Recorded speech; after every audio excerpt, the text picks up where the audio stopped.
Well, welcome back, high school hockey fans. It's getting late in the season, and that means it's another edition of This Week in Wisconsin Prep Hockey Playoff Edition.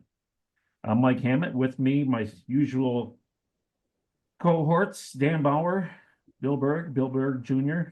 Gentlemen, um, boy, we'll get to some of the other games. We got a couple games we got to talk about, but man, was there some surprises in the regionals. But let's start out. Dan, Black River Falls and CFM, Chippewa Falls Menominee. You checked that one out the other night. Yeah, the regional game between Black River and Chippewa that was held in Chippewa Falls. Um, what looked to be a really great game going in turned out to be a really good game.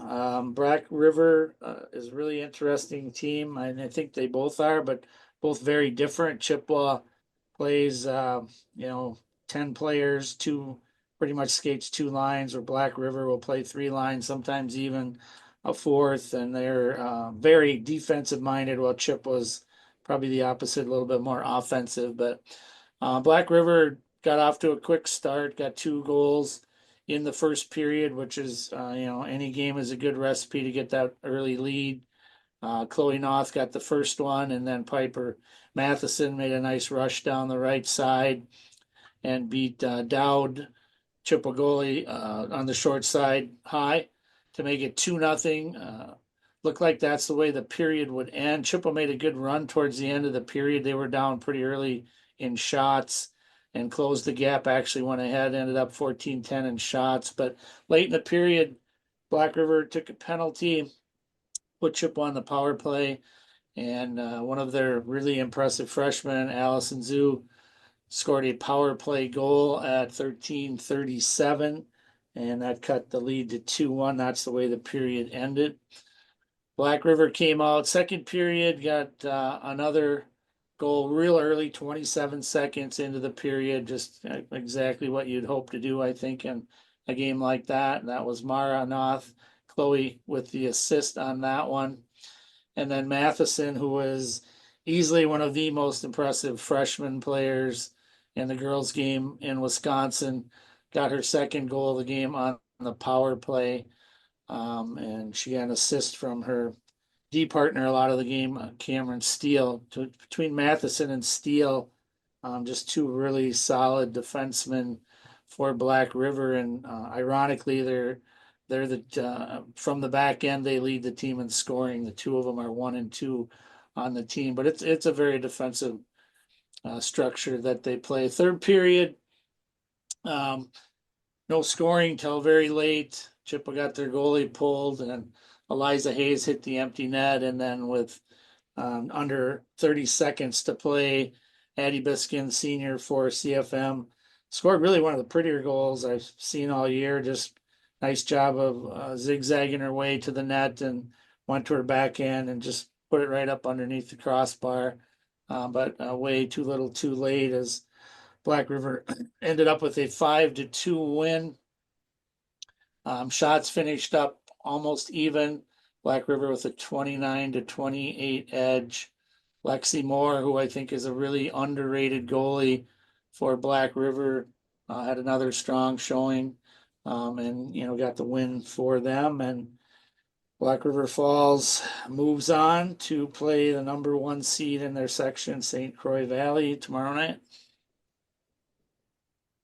Dan, quick question for you. Is Black River Falls, is that a standalone or is this any kind of co-op? No, it's a co-op. Yeah, they're I'm not exactly sure who they all encompass, but yeah, it's not a standalone. Black River Falls and Thomas Sparta. Okay. Okay, thanks, Dan.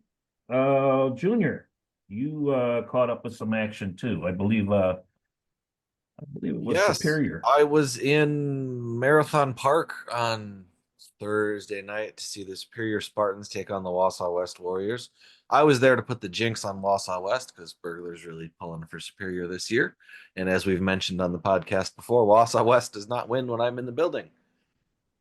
Until this But week. yeah, until this week. They came out strong in the first period, call it bus legs or what you will, but halfway through the first period, West is out shooting Superior 7-1, and they really look in control of the game. But Superior turned it around at that point and really kind of took it to West for the rest of the period, out shooting them 12-6. Shots ended up at the end of the first period 13-13, which is pretty good when you're down 7-1 at one point. Superior got a goal from Kanan Ravala in that first period through the 5-hole on West goalie Julian Scalcucci to take a 1-0 lead. Second period was a lot like the first. First half of the period, Wausau West was really in control. Second half of the period, Superior was really in control. Wausau West picked up a power play goal from Cooper Dupuit. I'll say that name right eventually. He got into the high slot. He captains their power play. He plays the middle of the umbrella. And he got into the high slot from that spot in the center of the blue line and put a beautiful wrister into the corner of the net to tie the game. Superior retook the lead. Cameron Laporte later in the second period. And it was 2-1 Superior going into the third. Once again, third period, Wausau West came out strong to start the period. Xander DeBile tied the game up at 2. Superior responded. About a minute and 53 seconds later, Brady Haroldson deflected a shot. It hit Scalcucci's stick and then kind of just trickled into the net to take the 3-2 lead. The Warriors at the midway point of the period tied it up. Tegan Rasmus scored on that one to make it 3-3. And then for the last 8:08 of the third period, it was just breakneck hockey. Both teams trying to get that fourth goal, avoid overtime, but it did go to overtime. And just like the first 3 periods, West came out strong to start the period. And 2:35 into overtime, Hendrik Stamro put in a rebound with an assist from his brother Cade to make it 4-3 West. West outshot Superior 47-42, so it was pretty close in terms of that. Looking at the seeding, Superior was a 7, West was a 2. You wouldn't expect this game to be that close. But if you go back and look at the computer rankings for D1, Wausau West was 9th and Superior was 14th. That is not a large gap. I was going to say, they played a lot of the same opponents. They played a lot of the same opponents. West had a lot more success against those opponents. Superior was ranked 14th in the state according to the computers, despite having a 7-16-1 record. I think the computers have always overvalued some of those Minnesota schools. Yeah, it is largely based on strength of schedule. Superior's strength of schedule of 89 is the highest in the state, and their game performance of -1.2 is one of the lower ones in the state, and those things average out to being 14th overall. But they played a really nice game. I think the player of the game, he only had one point, was Cooper Dupuit. At least 2 of Wausau West's power plays he drew. All through the game, he was dancing around Superior defensemen and making them look a fool, and they had no choice but to take him down. At least 2 of Wausau West's 4 power plays came on those plays. If this was a game where you had those Southern refs that Superior really doesn't like, rather than the Central Wisconsin refs, which they only kind of don't like, Superior would have had probably 2 or 3 more penalties drawn by Dupuit. He was dancing around their defensemen all night long, giving them fits, and it get paid off. West had 4 power plays. They scored on 1. Superior only had 2 power play opportunities. They scored on 1 as well. But that man advantage, it takes life out of your legs. It puts life in the other team. And Wausau West took the 4-3 win.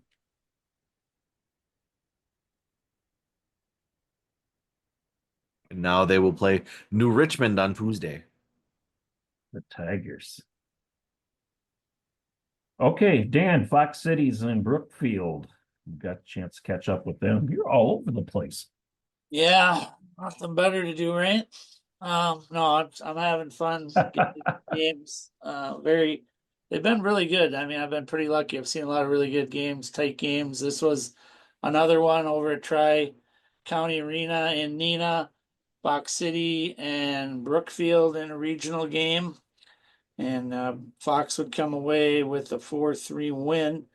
A couple of interesting things. I of note, or one interesting thing of note, if you go watch Fox Cities play, their bench has probably as much or more enthusiasm than any team you will ever watch. It's kind of like if you've ever watched women's volleyball, the players who aren't in the game are just so involved and engaged, and his bench at Fox Cities is a little bit like that. It's kind of fun to watch. The Stars came out and got a quick goal at 3:16 in the period, the opening period. Olivia Merritt with the score again. Good formula for success. Get that early goal. They made it 2-0 on a really nice end-to-end rush by Margaret Thomas, who I think is a very, I don't know, maybe underrated player in the state. This is, I think, the third time I've seen her play, and she impresses me a little bit more every time I see her. She has good size and quickness. She can really get to the net in a hurry, and really scored on a nice goal, kind of an end-to-end rush, and went top shelf to the far side over Macy Blooming, who's one of the really better goaltenders in the state. So that made it 2-0 Fox Cities. Late in the period, real late in the period, with less than 2 minutes to play in the period, Fox Cities took a penalty, and Brookfield, who has a very impressive power play, converted quickly. Dia Tosca with a power play goal, just knocked one in on the back door. And that was a 2-1 game at the end of the first period. Fox outshot Brookfield 13-5 in that period. Second period, Brookfield used the same formula, get another power play, and Ella Varanik scored a power play goal at 4:06. Tosca got the assist on that one. That tied the game at 2. Then came the controversy of the game. I've seen a few of those so far this year. Evie Mersaw is, again, very good defenseman, one of the best in the state for Fox Cities. Picked up a puck in the neutral zone, cut towards the middle, then back to the outside, and got to the right post. And from my vantage point, it looked like she stuffed it in on the short side. As all that's going on, the puck winds up in the corner. But in the meantime, a goal is called. The Brookfield coaches swear that their players say that they pulled it off the goal line. But the officials say that it was across the goal line, so there was a little bit of controversy there. It really was short-lived. I give the Brookfield coaches a lot of credit for not turning that into a circus and accepting the officials' decision, and the game moved on. So Fox Cities took that 3-2 lead. 3-2 lead into the third period. They got another goal early in the third, 2:04. Lila Cook scored.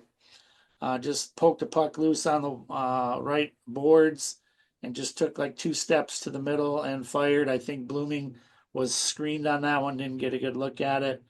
That made it 4-2. And then Brookfield scored another goal at 6:08 to make it 4-3. And the Fox Cities just shut them down from there. Brookfield got the goalie off very late, but really didn't get any great chances with the goalie pulled, and the final score was 4-3.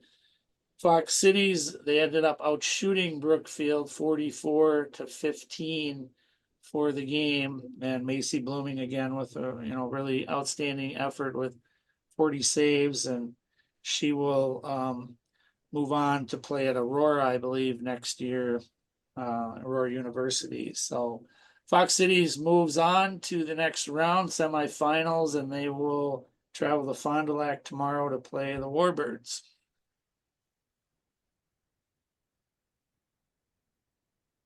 All right, thanks, Dan.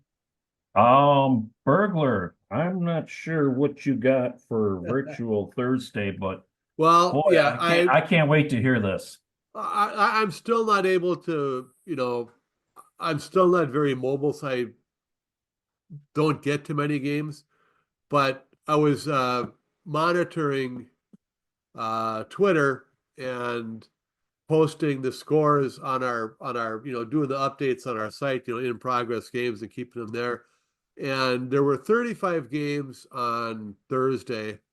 And with the help of Jason Bowen, a new friend of ours down in West Allis, who is forwarding the tweets that we didn't get. I was basically following 24 of the 35 games on Twitter, and around 7:30, 8 o'clock, half of those games were upsets. I mean, it was like, opposite day. Um, I mean, some of them, like on the boys' side, some of them, finished out as upsets. Like Oakland Memorial beat Hudson, who they had lost to 2 weeks ago, 12-0. Cedarburg, much lower seed. Well, not Cedarburg, just whipped up on Waupun, who was a higher seed.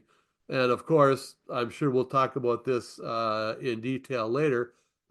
Chippewa Falls Cardinals knocked undefeated Smash out of the tournament. But at that, also, I mean, Antigo was up 4-2 at the end of the second period on Northland Pines. Pines is a little more depth than Antigo, and they came back and won the game. Superior and Wausau West never led in that game, like Bill talked about. Superior would score, then West would score, Superior would score. West never led in that game until they finally won it in overtime. DC Everest, it was very short-lived, but they did score the first goal, and they led most of the first period. And then, it went downhill after that. Menominee was up 3-1 over Ram after 2 periods. Bayport was up 3-2 on Fond du Lac Springs with 2 minutes to play in the game. Springs ended up tying it and winning it. On the girls' side, Black River Falls did beat Chippewa Falls Menominee. The Lynx was an upset over your team, your Rock County Fury. But Hudson led 2-0 until there was 4 minutes left, or 3 minutes left in the third period. And they got scored on twice to tie the game, and then ended up losing in overtime. And Icebergs scored first, and led until like halfway through the second period, and just like half of the games were upsets. The higher seeded team did come back and win about half of those, but it was just really an upside down, kind of a fun Thursday, just watching the feeds on Twitter and saying, what the hell's going on out there? That why you had the Vince Lombardi little meme there? Yes, it is. Yeah, that was an interesting night, no doubt about that. As I was following the same thing, it's just like, what is going on here? Holy crap. I mean, teams were getting pushed to the limit. Some teams got pushed over the limit. And it was a very interesting Thursday. All right. Where do we go here? Best Western Premier Park Hotel, our player of the week. And according to Junior, we will be back next week with the players of the week. I imagine it would be Junior, would that be a state tournament edition? Well, it would be a regional sectional edition. Right. Because, Most of the teams only played 1 game this week. right. Okay. So it's going to be a total playoff player of the week. Okay. And the homepage doesn't work, but we do 3 of them. We do a girls, a boys D1, and a boys D2. Okay. And All right, guys. I make the homepage work because I got those kind of skills. You got that kind of time. Well, I got all the time in the world. You and Dan. Sectional previews and recaps, guys. I guess we're gonna go through what's left after the regionals. Let's start out in D2. Who'd like to begin the discussion on this one? Well, I can start it out. There was just the 1 round of games, like in section 1. What did you guys call it last week? Chalk? Yes. All the higher seeds won. So we're looking at, 1, 2, 1, 2, 3, and 4 are left. So you've got Amory and Whistle Flag playing, and you've got Rice Lake and Hayward playing tomorrow night. The 1 versus 4, the 2 versus 3, and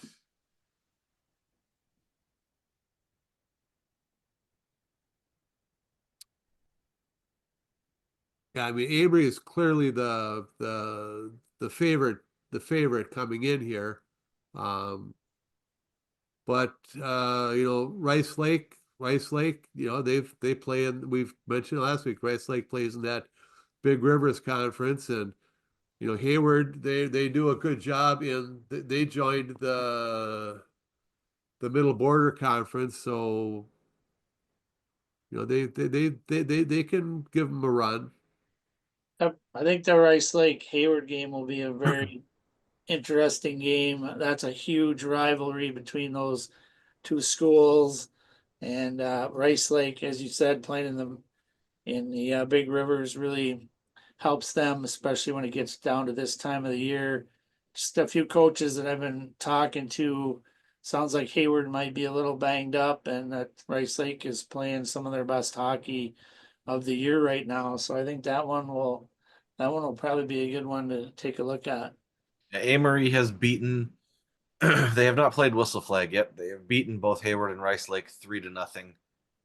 They outshot Rice Lake 39-23, and they outshot Hayward 29-20 in those two games.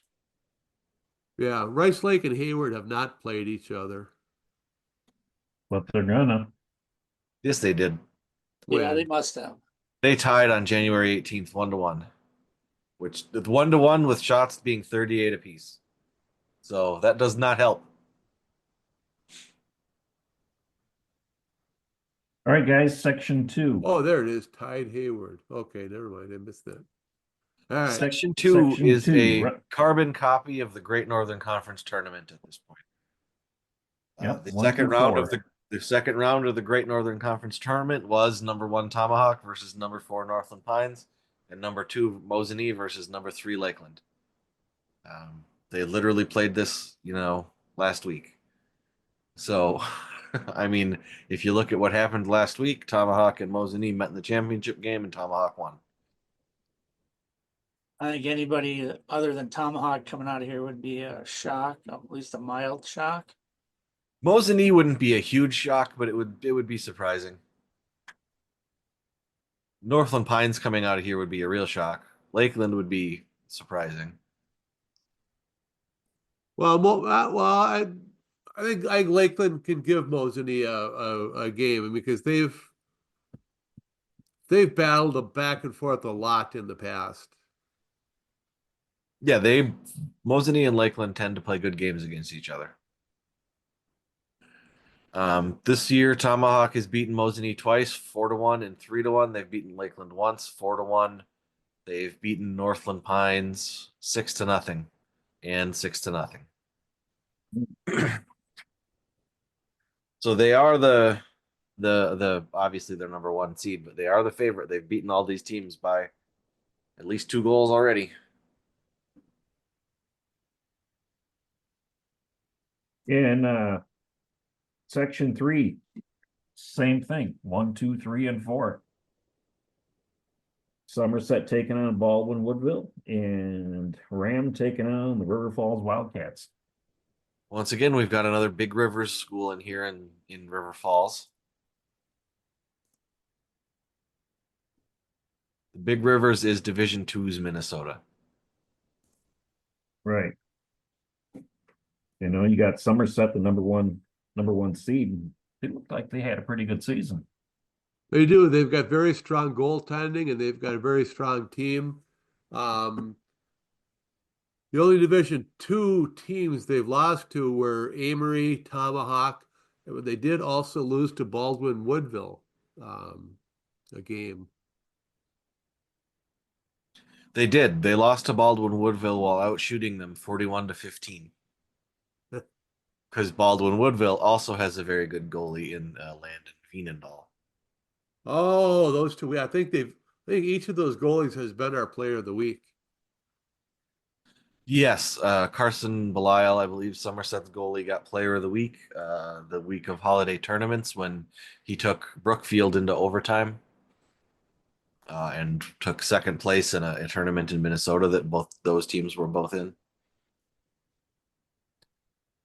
Yeah, so Somerset, Oh, they've lost to Baldwin Woodville. They've beaten Ram 6-0. And they beat River Falls 2-1. 2-1 is a game that can easily flip. Yeah. And rounding it out in section 4, number 1 McFarland taking on number 5 Cedarburg tomorrow night at McFarland, and number 2 Monona Grove taking on Homestead. Number 3 Homestead Highlanders at Hartmeyer. McFarland, the number 1 seed. They've been in our top 6 all season. They've been in the top 3 for a majority of the season. And this is where they get to put up because us and others have questioned their strength of schedule this year. They don't have in their regular season schedule. They don't have a real statement win over against a top Division II program or a fairly near the top Division I program. So there are some right. I questions. mean, I actually looked at the schedule. I mean, they are actually, I mean, they're 12-3 against Division I teams. But those are Division I, most of those are Division I teams in the Badger Conference, which is not your strongest Division I competition. No. They haven't lost to Division II school. They tied Baldwin Woodville, but they've not played, any of the other schools in the top 6. But guys, being in the Badger, was there any chance they played Monona Grove this year?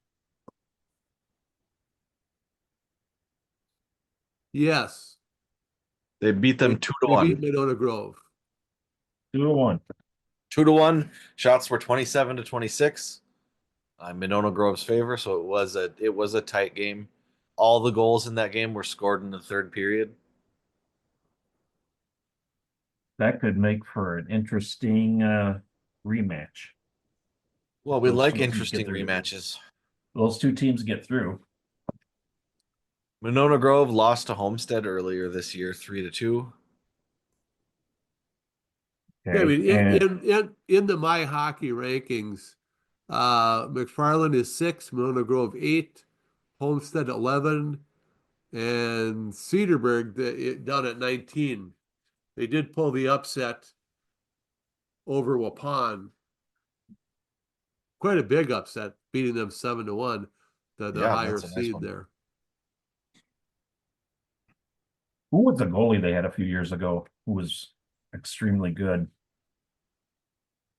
Matt McCoy. Matt McCoy. Remember him, guys? At Cedarburg. Yep. He is really good one. All right. Let's move on. Girls. Who wants to start out with the girls? We Well, got Dan does. okay, Dan. He's been waiting for us to shut up. Okay. Go ahead, Dan. All right. Section 1. Yes, we'll start there. Central Wisconsin taking on Wisconsin Valley Union at Greenheck tomorrow. Just they met twice during the season. Storm won both of them quite handily, 5-1 and 7-1.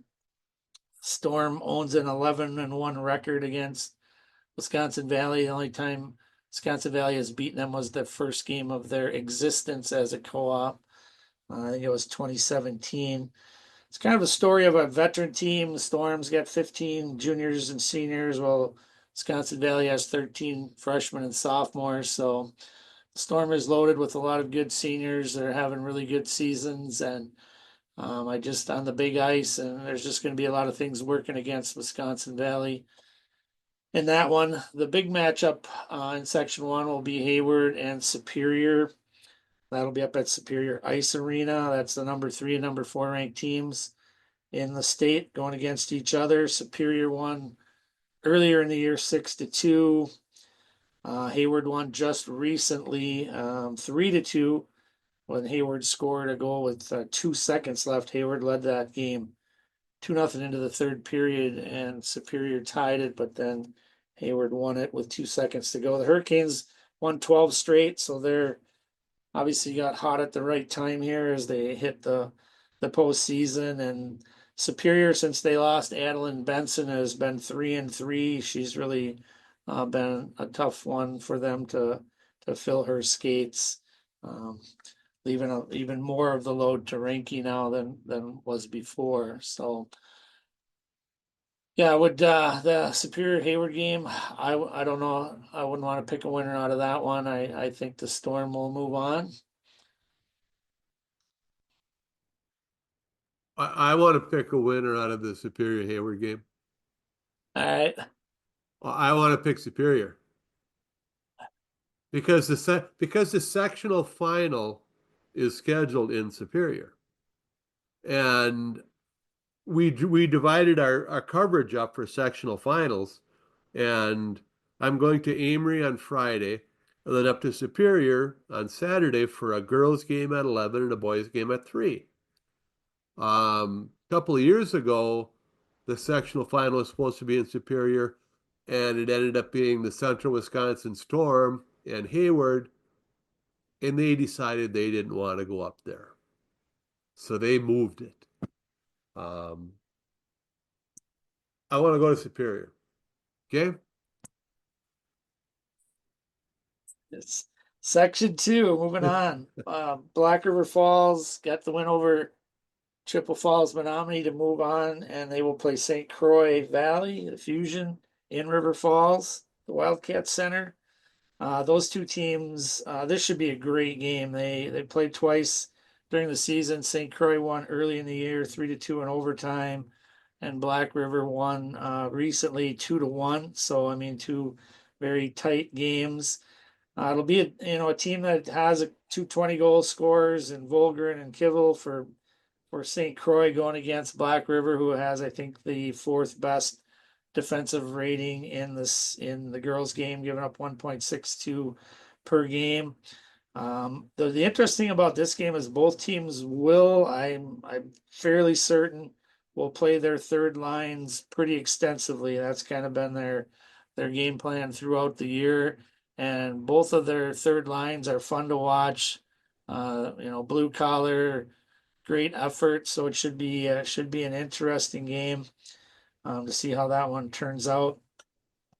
St. Croix, of course, trying to make back-to-back trips to the state tournament. The other side of the bracket, Eau Claire coming off a really huge win that you talked about earlier, coming back with 2 goals in the last 3 minutes against Hudson, and then winning in triple overtime, which was 2 overtimes of 5-on-5 and then a 4-on-4. So that was quite a win for them. Coach Stowe will have his work cut out to bring his team back down to earth. That's a pretty big emotional win. Western Wisconsin won. They're playing Western Wisconsin. They're the number 2 seed. Western Wisconsin won both games this year, 1-0 early in the year, and most recently they beat Eau Claire 5-1 and outshot them 55-17 in that game. Interesting thing that I think some people forget or lose track of. Western Wisconsin started the season 2-10-1, and they've won 11 of their last 13 games and got themselves into the top 6 ranking, and now are grab themselves that number 2 seed. They beat Cooley Region to move on into the semifinals. So I think those will be two pretty good games. I know Eau Claire didn't do well against Western the last time, but they have the goaltending that can keep them in any game. Usually when you see a team start out with that kind of record and then finish strong like that, it kind of tells you that, one, they have a young team, and 2, they have good coaching who has taught those young players a lot this season. Yeah, I mean, they do. They have played the toughest schedule of all the girls teams. So I mean, they started. They had a pretty. I think they had a stretch where they played like 5 or 6 Minnesota teams in a row. So they had a pretty tough stretch there. But yeah, it'll be interesting to see how they do. They are pretty young. It'll be interesting to see how they handle the pressure of the playoffs here. Section 3 will be Bay Area. They had the bye, and they're the number 1 seed. They will play Lakeshore Lightning, and those two teams have also Lakeshore advanced by beating Arrowhead. Those two teams have also played during the year. Bay Area winning 8-1. They just played the one time. It was actually a 2-1 game. And the second period, in Bay Area scored 6 unanswered goals to win that one going away. Bay Area, I don't know what else we can say about them. They're 23-1. They haven't lost to a team in Wisconsin this year. They have a 19-game winning streak. Gets bashed. 3 of the top 8 goal scorers in the state, the best defensive team in the state as far as goals allowed per game. I mean, it's going to be a huge chore for Lakeshore to go up there and try to get that done. Lakeshore coming off a really nice record. They set school record with 16 wins. They're 16-8-1. Had a really nice season, but that's going to be a monumental task to go up there and pull that upset. But as we saw last week, it can happen. The other side, Fox Cities moved on, and they will play Fond du Lac. Fond du Lac beat University School 5-1 to move into the semis. That was a 1-0 game in the second period, and Fondy got a penalty shot. Allison Wara scored on the penalty shot, and then her teammates followed with 2 goals in 89 seconds, and they turned a 1-0 game into a 4-0 game. Went on to win 5-1. This big story here is Fox Cities has played Fond du Lac twice this year. Fondy beat them 6-0 and 3-1. Freshman goaltender for the Warbirds, Colvin Kennedy, stopped 70 of 71 shots that she saw against Fox Cities. I talked to Blake Hackbarth a little bit about them facing the Warbirds, and he's like, I don't know what to tell you. He goes, everything we threw at her, she stopped. We're gonna have to, basically find a way to get some pucks behind her. But that should be a good game. I think that will be Fox Cities. I feel like is playing really good hockey right now, and they'll be turning to a freshman goalie who has basically taken over the last 6 or 7 games due to a couple injuries to 2 other goalies on their roster. So it'll be a battle of freshman goalies in Fond du Lac tomorrow night. Section 4 will be Beaver Dam. They had the bye as the number 1. They will play the Metro Lynx, who is just one of 2 5 seeds to move on. Otherwise, it was 1 through 4 in all the sectionals. And this will be, I mean, Beaver Dam is kind of the Cinderella feel-good story, I think, of the season. What they did this year, when you just turn the clock back 3 years, and they were somewhere in the midst of like losing 70 straight games when they moved apart from the Warbirds, and to be 18-6 and to go undefeated in their conference this year. It's a pretty good story. They also have one of the state's most fun to watch freshmen, Brenna Rhodes. I think she has 27 goals this year. She scored 5 goals in the 2 meetings, or Beaver Dam beat the Metro Lynx during the regular season. They beat them 6-1 and 3-0. So that one will be in Beaver Dam tomorrow night at 7:30. And the other side, Cap City, who last year made that magical run in the playoffs after having not a very good regular season, then went 3 straight in the playoffs, all 1-goal games, 2 of them in overtime to get to the state tournament. They will play Badger Lightning, the 3 seed.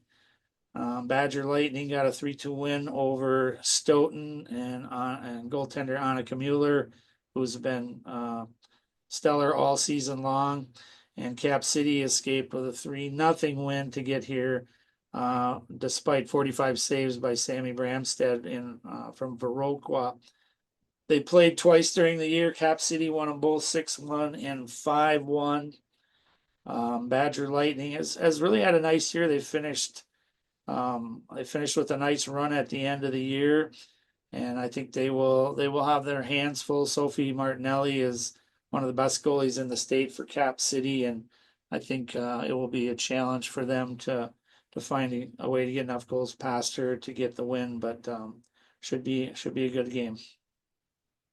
Now, Dan, you were talking that you might go to that game in Fond du Lac tomorrow, the Fox City Stars and the Warbirds. Now, if you go to that game, then you want to stick around after that, you have the rare opportunity to see last year's two boys state champions play each other in a sectional semifinal. I don't think that's ever happened before. Oh, I didn't even think about that. Notre Dame and St. Mary's Springs will play right after that game you're going to be at. Notre Dame winning Division I championship last year. St. Mary's Springs winning Division II. I feel pretty confident saying we've never had the two state champions meet again the next year in a sectional semifinal. Probably. Prove me wrong. Yeah, I didn't even think about who was playing behind there. Didn't even look, but I mean, yeah, I might have to change my plans a little bit.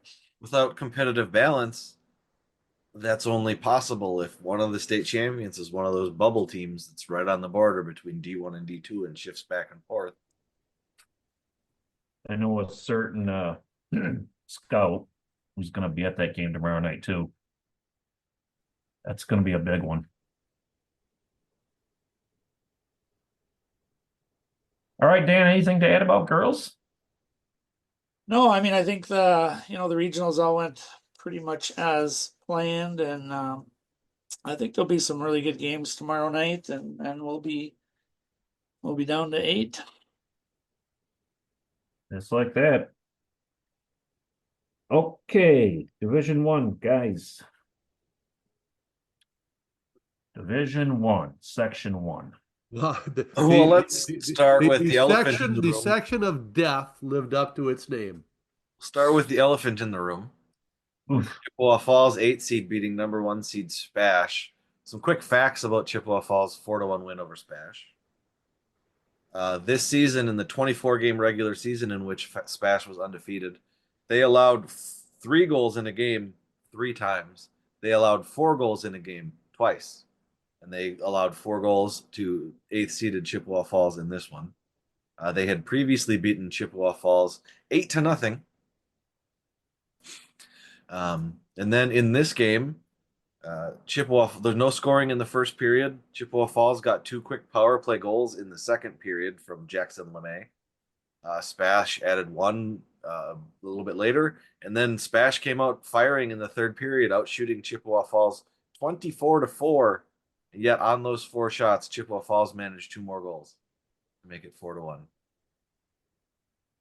Unbelievable. Spash outshot them 49-21, which is a lot, but not absurd. And yeah, Chippewa Falls knocks off number 1 undefeated team that beat every ranked team in the state. Team they had previously lost to 8-0. For the headline of the tournament so far. There was another upset as the Eau Claire Memorial Old Abe's beat Hudson. As Bergler mentioned, Hudson led that game 1-0 until late, and then Eau Claire came back at the end and took the lead and won it. The bottom half of the bracket went by the numbers. New Richmond beat Everest 5-1. Wausau West beat Superior 4-3, as I detailed earlier. So now you're left with Chippewa Falls, Eau Claire Memorial, New Richmond, and Wausau West. 3 of those teams are in the Big Rivers. Well, okay, I know you kind of glanced over, Eau Claire Memorial beating Hudson. It was an upset, in that one. Eau Claire was a 5 seed and Hudson was a 4. But 2 weeks ago, Hudson beat Eau Claire Memorial 12-0. That one is, I don't know how that happened because And it was the same starting goalie. The starting goalie for Eau Claire Memorial gave up 5 goals on 8 shots in the first period, got pulled, and the backup gave up the other, you know, 7. 7 goals on, I think it was 16 shots. Um, the same goalie comes back and gives up 1. that's just one of those, like the first time Hudson and Eau Claire Memorial played, it was a 5-4 game. Shots were eight apart, 39-31. Like that's a close, like that 12-0 game. Like I don't know how that happened. I watched most of the third period of that game, and I don't know how that happened. So now moving back into the sectional semifinals, Eau Claire Memorial and Chippewa Falls played twice this year because they are in the Big Rivers Conference together. The first time they played was a 4-4 tie. Eau Claire out shooting Chippewa Falls 39-25, and the second time they played, Eau Claire cleaned up their defense and they beat Chippewa Falls 4-0. But as we learned in Spash's 8-0 win over Chippewa Falls, that doesn't matter. Eau Claire outshot Chippewa Falls 48-17 in that 4-0 win. For their part, Wausau West has beaten New Richmond once already. They beat them 6-4 back on February 1st. New Richmond actually outshot Wausau West in that game 38-22. Six goals for Wausau West on just 22 shots is a pretty impressive margin for them. They're not always the highest scoring team. And then when it comes to the other teams remaining, if they advance, Wausau West lost to Eau Claire Memorial in overtime to open the season, but then came back and beat them 3-0 later in January. If it's New Richmond, they beat Eau Claire Memorial 9-6 and lost to them 4-2. And New Richmond beat Chippewa Falls 6-1, 7-1. So Chippewa Falls, they've got the tie against Eau Claire Memorial, but otherwise they've lost every game they've played against the rest of these teams by 4-goal plus margins. And the rest of these teams are kind of playing a round robin with each other. You know, Eau Claire Memorial and Wausau West split. Wausau West beat New Richmond, but New Richmond, at least on the score sheet, kind of outplayed them. So this could go to anybody. Yeah, I'm just wondering, which teams are most likely to leave the sectional final where it is in Superior, not try to get it moved.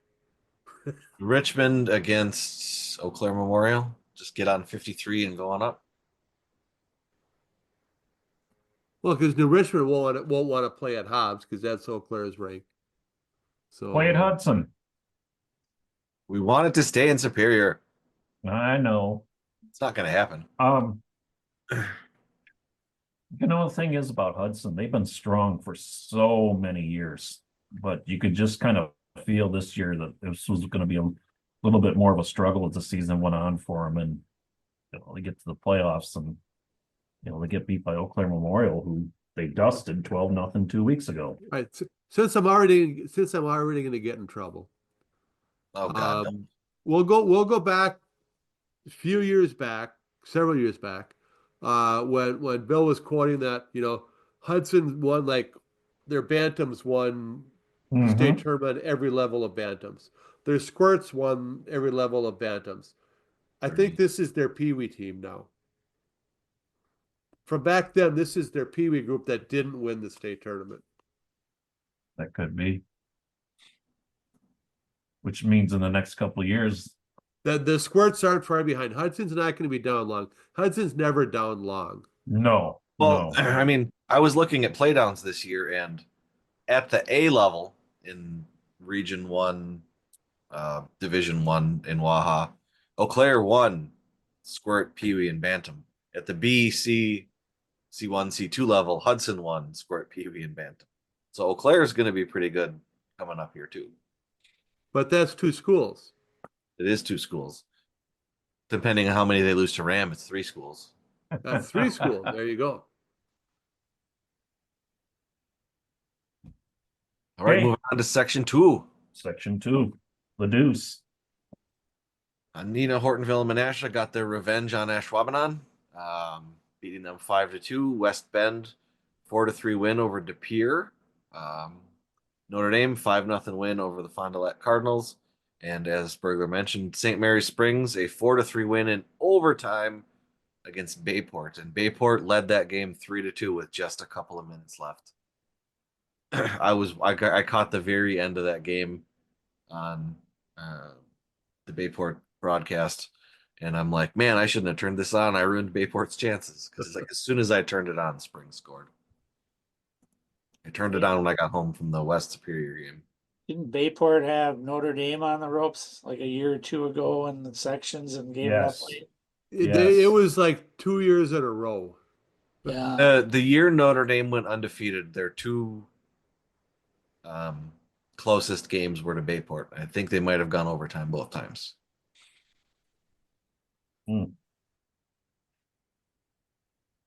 So section 2, we got Notre Dame. Where's that here? Oh, round 3. Okay. Notre Dame taking on Fond du Lac Springs, Nino Hortonville, Menasha against the West Bend Bears. Well, I would say at this point, guys, the West Bend Bears are going to have their work cut out for them. And the next game we look. Well, I'm going to say I'm probably the only one in the group who's seen West Bend play, because I went up to see them play against Tomahawk, and they were the first team to hold Tomahawk under 5 goals. They beat Tomahawk 4-2, and I know Tomahawk's Division 2, but Tomahawk has beaten a lot of the top level Division 1 teams. West Bend is a solid team. They are very sound defensively, and they've got some goal scorers. I would not put anything past this West Bend group. They're a solid team. I mean, they played earlier this season, and the score sheet makes no sense at all. Nina beat West Bend 7-3. West Bend outshot them 29-17.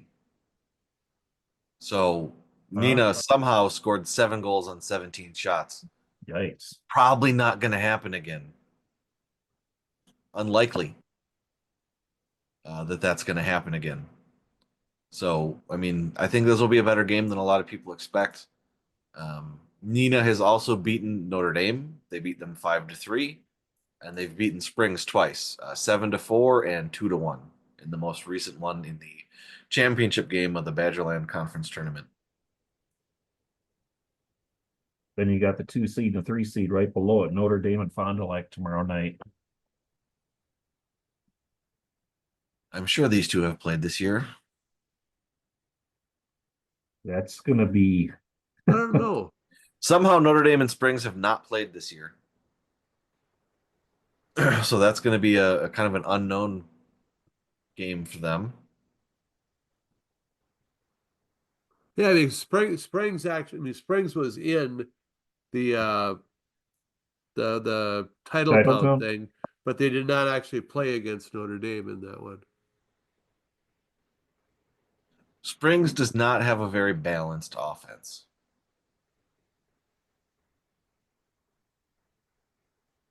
But when they need to, they can bring it. I mean, their second line, Armani Fisher, the captain of their second line, has got 32 points. That's nothing to sniff at. But Austin Westergaard and Gabe Braun are kind of the driving force of this team. And Tomahawk showed if you can keep those two in check, you can handle Springs. Keeping those two in check is just really hard to do. You know, well, not every team has an Austin Lamer, to keep them in check. You know, one of the things we haven't mentioned at all, guys, is Notre Dame's going for a 3-peat. You know, and been a while. One of the thing about it is, I mean, wow, that's hard to do. And, you know, they take a big step towards it tomorrow night if they can get past Fond du Lac Springs, if they can get out of this sectional. And, you know, it's not going to be easy. I think Brookfield would love for Notre Dame to come out of this sectional. Why is that? Didn't they play in the championship game last year? Or was that the year before? Oh, nope, you're It right. was last year. That was last year. I mean, Brookfield's got to make their own way to state, but I'm sure that Brookfield is just waiting for a chance. Okay. Section 3. Madison, Edgewood, and Middleton. Wanakee and Verona.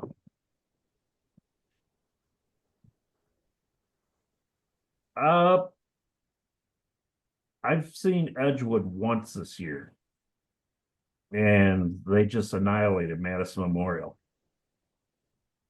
And I've seen Middleton, and I think Middleton's a very good team. They do a very nice job.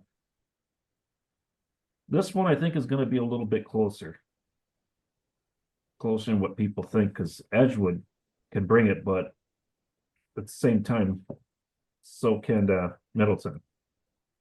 The other game these two teams played recently, if I remember right, Wanakee and Verona, they didn't play not too long ago. I can dial it up here, unless They Junior's played faster than on me. January 17th. Verona won 4-1. Okay. Did Madison Edgewood play Middleton at all? Madison Edgewood played Middleton, and I don't think Middleton wants to think about that game. They lost 10-3. Yikes. That's a goldfish game. What's a goldfish game? Goldfish has a 10-second memory. You don't want to remember that game. You move on. No. So yeah, Wanakee kind of, I don't know, like kind of the darling of the whole thing. And what, a 3 seed?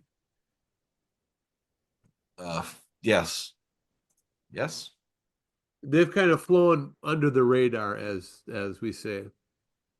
Yeah. Of the, not including the private schools that opt to play up to D1 and the 2 teams that got competitive balanced up, Wanakee is the 3rd smallest school in Division 1. Superior and Oregon are smaller. So they're putting up a fight for the little guy among the big guys. That's another one of those areas around Madison that's growing fast. And you kind of wait for them to take that step, because they've had some good teams in the past that have, gotten to the sectional final. And a couple of years ago, they got the sectional final. I remember, no, it was another year back that Verona ended up beating them, but they're always so close, but just can't get over the hump. We will see how they do with Verona. Let's move on to Section 4. You guys want to say this is Brookfield's to lose? I'll say this is Brookfield's to lose. And that puts a lot of pressure on them, but okay. Well, when you think about Spash being out, this is the number 1 team in the state at this point. If They're there the was a number 1 vote. team remaining, yes. But you look at Section 4, University School takes on Arrowhead. And that game is at the Mullet Center. And Brookfield takes on KMMO. Now, KMMO's had a solid season. And I went back and I thought, wow, maybe they played Brookfield tough. Brookfield beat them 7-1. Yep, Brookfield beat KMMO 7-1. They beat University School 7-3. The fun one is Brookfield against Arrowhead. That game was 8-6. Each team in 3 periods, each team took more than 50 shots. Shots were 52-51 in a 51-minute hockey game. That's wild. A shot a minute for both teams, and the final was 8-6. It's just, I mean, Connor Hillig had 4 goals and 2 assists. Cooper Simon had a goal and 5 assists. Jack McKenna only had 4. What did McKenna have? He only had 4 points in that one, a goal and 3 assists. What did Hillig have? 4 goals and 2 assists. Gonna look good in Janesville. Just saying. I would agree. They got some offensive firepower on those 2 teams. Yes, they do. Well, and I would be remiss if I didn't mention that Brookfield has been kind enough to send us, game summaries and pictures from a lot of their games this year. And just a word out to every other team. If you say, why does Brookfield have so many games on Wisconsin Prep Hockey? Because they write them up and send them to us. We will print just about anything. Unless it's like, a little too Yeah, one-sided, but yeah. Brookfield has done a nice job. Thomas Gregory has been writing up the games. Jake Demon has been taking the photos, and the photo on our homepage from the Brookfield game with the blacked out rink and the light shining behind him and the snow flying. That's probably my favorite photo from our front page all season. Yeah, I mean, we'll accept game summaries from just about anybody as long as it's Decent. readable. I mean, we reserve the right to edit it and send it back to you for approval. We don't accept controversial opinions unless they're written by Dan. He's had some. Dan, He's you've had never some. done that, have you? He's had some over the years that have generated some comments. Now that he's joined our staff, we've actually taken the disclaimer off of his locker room logic. Oh, I didn't realize that. I can do anything now, huh? So Brookfield and KMMO were kind of expecting Brookfield to win in that one. I mean, they handled them pretty well the first time they played. Yes. And then University School and Arrowhead. Now you talk about a rivalry game. These are two schools that go at it. And well, we got Arrowhead's the number 2 seed, University Schools the number 3 seed. Speaking of write-ups, before we get back to this, speaking of write-ups, do you remember the years when U School was really good? They always had write-ups and pictures sent. And people will always say, well, how come the USM gets all this? Because they send it in. Because they had an assistant coach who wrote up every game, boys and girls, and sent it to us. Why our byline says where it's from. If it's from Wisconsin hockey staff, it'll say Dan Bauer, whip staff. If it's from Thomas Gregory Brookfield, it'll say Thomas Gregory Brookfield. I mean, we tell you right at the top of the article and wherever it gets shared out on social media who it's from.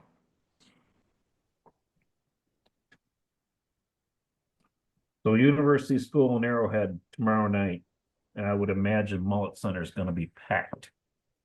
Likewise for Brookfield and KMMO. I've got to imagine that Arrowhead, is it called Arrowhead Youth Hockey? Yes. Yes. They've got to play Winter Club a lot, where most of the university school kids come from. Yeah, these kids in youth hockey, so they've been playing each other for 12 years at this point. Yeah. But Brookfield and KMMO built up there. Yeah. Well, you've heard in the past. There's I'm sure there's been kids that go from play at Arrowhead, move on to university school. Eric Fenton's kids started out Arrowhead, ended up at university school, won state championships. I mean, my daughter had a preseason girls tournament this year, and I was feeling pretty good about it right up until she ran into Winter Club. They were good. Yeah. Guys, before we oh, you know why they were good? Because they were a team. You got out coached. I wasn't coaching. Oh, whoever was on your team. I looked at over there, and their woman who was a coach stood on the bench with her arms folded like a coach. The official stance of a coach: stand on the bench with your arms folded, so everybody knows you know what's going on. Don't be hanging over the board screaming at the kids. Then Right. you know you don't know what's going on. That's what assistants are for. Right. As USA Hockey will tell you in all of their coaching clinics these days, during a game, coaching does not happen on the ice. Shouting at the kids on the ice just confuses them. No, during a game, you are the number one cheerleader as a coach. Okay. Well, that's That's all our previews. Guys, I want to ask you one thing here quick. All of you, pick one game where you think that one team might be in trouble, a higher seed. Dan, if you can find one on the girls' side. Well, I Between- mean, One game where you close, where it's closer than you think. the problem on the girl side is like they're all 1-4s or 2-3s because there's hardly any 5s and nobody below a 5 got through. Yeah, I'm just looking through here quick. Do you mean And for I the guess whole if I had bracket? to, I or guess just if I had for to the pick semifinal? one, For the semis. I think I would probably pick Black River Falls as a chance to upset the Fusion. I think if I had that would be a 5 seed against a 1. Other than that, I don't know that I don't see any of the 1-4 matchups, any of the other top matchups going the wrong way. They're going the other way. Well, Guys, if I let me- look at Division Two, not that I think, I mean, I really like Somerset. They got a strong program and stuff, but that is the Section 3 is the Division Two section of Doom, as I mentioned last week. I mean, in the rankings, the My Hockey rankings, Somerset is 2, River Falls is 3, Ram is 7, Baldwin Woodville is 9. So you've got 4 of the top 10 teams in Division Two in that section. That is a tough section to come out of, just like Section 1 is a tough section for the top seed to come out of, and they've already been deposed. Can we call that one the I-94 sectional? It's there about, yeah. Yeah, okay. Junior, you got one? Well, I think Wausau West and St. Mary's Springs are both in danger as 2 seeds against 3 seeds. But 2 against 3 is not really that big an upset. That depended upon you showing up for the West game. Well, I mean, they beat Superior, so the jinx may be broken. But I think in Division 1, I think the 1 seeds, I don't know that Nina is safe against West Bend, but I think the 3 remaining 1 seeds are, I think they're comfortable. So the 2 seeds, I think West and Springs, are both in. I mean, those will be tough games. If the 3 wins, nobody should be surprised in either case. I mean, one of them is Notre Dame Academy, for crying out loud. And then, if Chippewa Falls beats Eau Claire Memorial, and then Chippewa Falls beats the winner of New Richmond and Wausau West, we should just all, I don't know, bow down to whoever their goalie is. I was gonna say, you watch out that Chippewa Falls game tomorrow night. If Chippewa Falls is still in that game after the first period, it could get interesting. I mean, Eau Claire Memorial is going to be fully aware of what happened last Thursday. Yeah. So, I mean, I mean, Chippewa Falls scored 2 goals on 4 shots in the 3rd period. I mean, Eau Claire might just spend the entire game blocking every shot that they see. The lost art blocking shots. There's some teams that still do it. Yeah. Oh, yeah. I see it at the junior level here. I mean, this past weekend, Janesville, when they played Fairbanks, I mean, Fairbanks is a number 2 team in the division, and Janesville's number 8, and they beat them 3-2, and a lot of it was because they blocked shots. My brother was watching the Four Nations tournament over the weekend, and he doesn't watch a lot of Hurricanes games, but he came to the conclusion that Jacob Slavin is the defenseman he never had, but always wanted.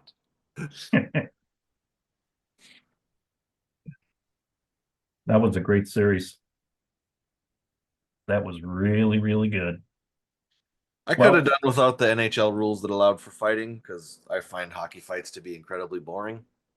But other than that, the tournament was very fun. And you see what happens when you fight. I mean, your best players are off the ice for, 5 minutes at a time if they don't break their hand on somebody's head. Right. Then you go back to your team and you're out because you're injured. Okay, guys, any other thoughts? We're getting late here. Oh, I just got one reminder. Let's see, we didn't do a player of the week, but next week the playoffs will be done, and our player of it won't be our player of the week. It will be our player of the playoffs.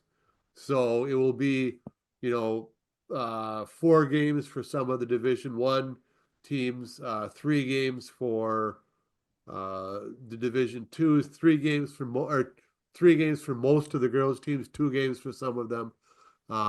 But so when if you please, submit more player of the week submissions. We had a really nice streak going there. We're getting, lots of submissions, both boys and girls, towards the end of the season. So keep that in mind. If somebody on your team or an opponent team who's just had a marvelous tournament run, send us the player. It won't be just the player of the week. It'll be the player of the playoffs. Okay, sounds good.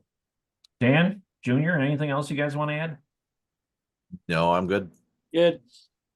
Okay.